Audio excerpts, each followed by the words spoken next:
welcome back to Nervous Nessie. So today we are going to talk luggage. This is the first video in a series of videos about luggage. What luggage you need, why you need it, what you like about luggage, don't like about luggage, toiletry kits, accessories, everything. We're talking about all of this today. So luggage is an investment. It's not cheap. And if you find luggage that's cheap, you probably don't need to get it. It's probably not going to hold up and last that long. So we have several different types of luggage, from big to small, backpack, everything. And we have toiletry kits, we have accessories. We're going to cover it all in this series. So when you buy luggage, think about what kind of trip you are going to be going on. If you're going for an overnight stay, probably need something small. If you are going for a week, 2 weeks, what if you're going for a month or more? Everyone travels differently, and even some people take different types of trips that require different types of luggage. For me, all of this stuff is mine because I take different types of trips. When you go to buy your luggage, don't think you have to buy it all at once, because you don't. You have to think and plan about your trip, what kind of luggage you want to get. Are you only going on this trip one time and you probably won't ever go on this type of trip again? Maybe you don't need to buy luggage. Maybe borrow luggage from a friend instead. And when you're planning out your trip, you have to think about the weather. What's the climate going to be like? What are you going to be doing? If it's in the winter and you're going to a cold place, you're gonna need more layers of clothes, so you're going to need bigger luggage. If you're going somewhere in the summer and it's going to be warm, maybe a smaller piece of luggage because you're wearing shorts and tank tops and that sort of thing. So thinking about what kind of luggage you're going to use for your trips is very important. Otherwise, you're going to be wasting money on different types of luggage. Same thing goes for toiletry kits.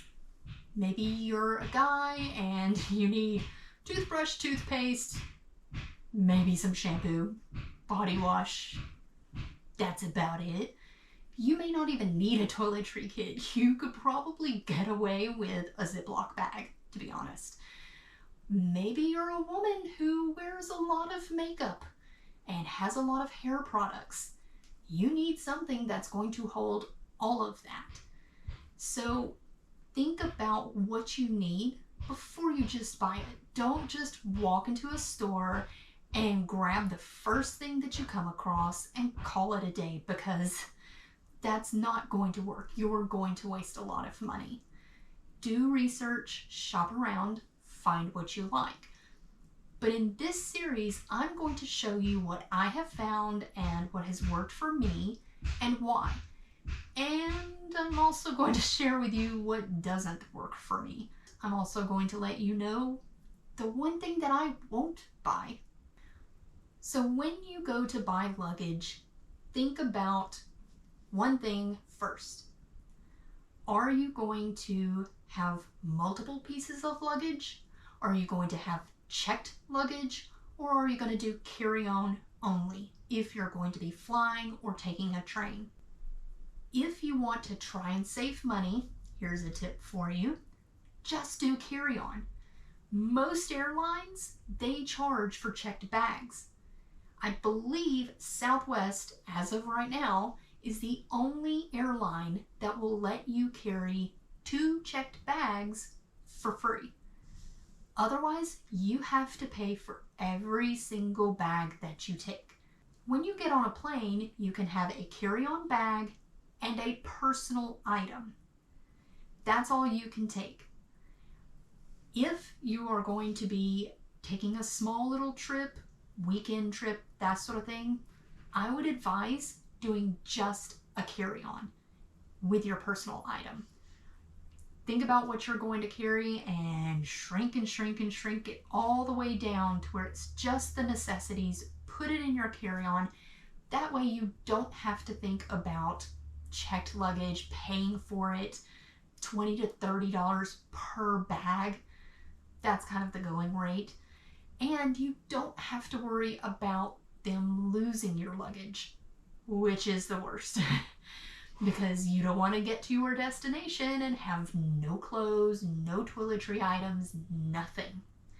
And granted, most of the time you end up getting your luggage back, but there is that possibility that it just forever goes into the void and everything that you own that was in that bag is gone.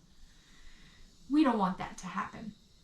So if you're going on a smaller trip, try to do carry-on luggage only. Now, if you're going to do checked luggage, you want to try and pick luggage that stands out.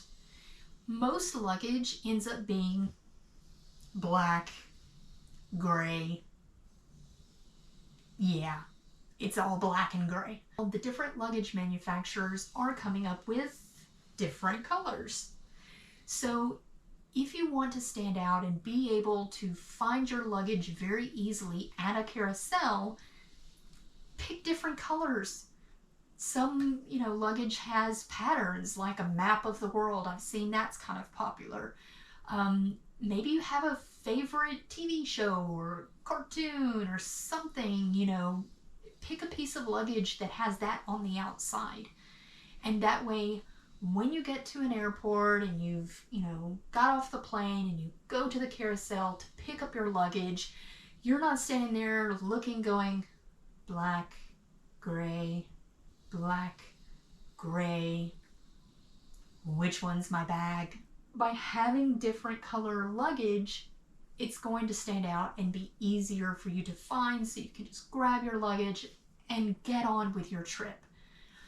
One little tip for you: if you don't have, bright luggage or something that stands out like that, or maybe you already have black luggage and you're like, well, I don't want to spend the money for new luggage just to make it a different color, you can still make it special.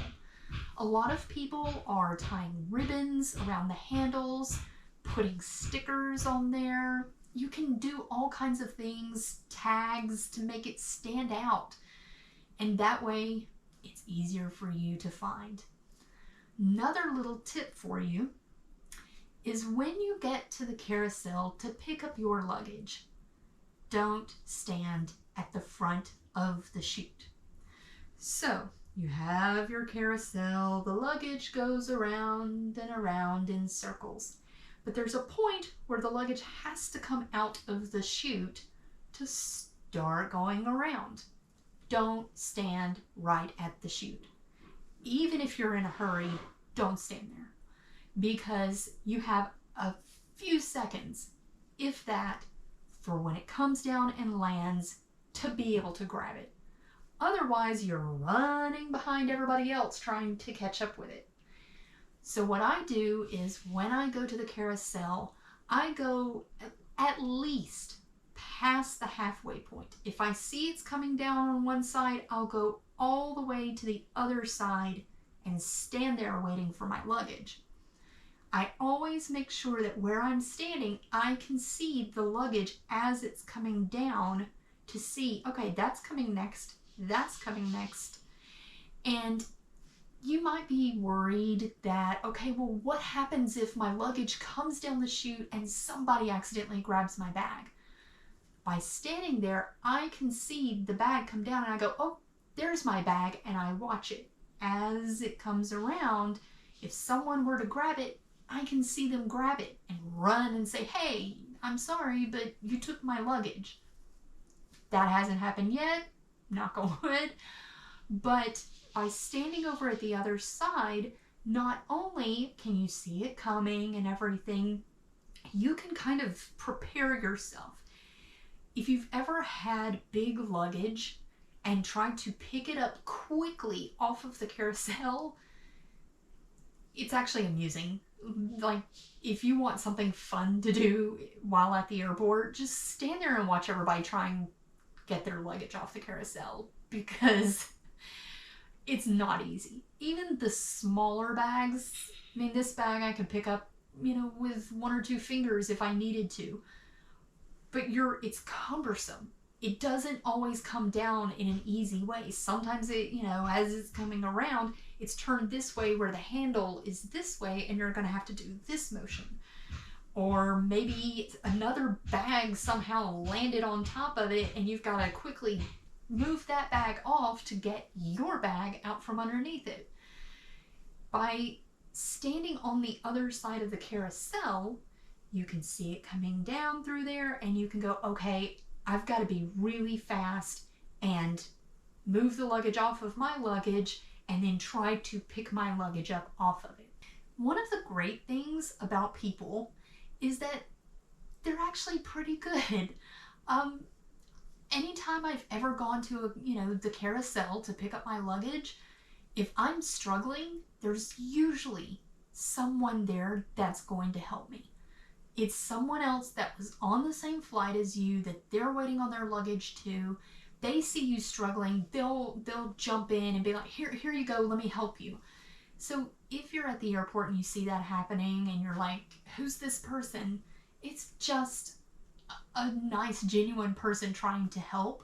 Plus, they want you to get out of the way so they can get their luggage. And if you're at the airport and you see someone else struggling, then help them too, because the quicker you get all of the luggage off of the carousel, the quicker you can get your luggage off the carousel.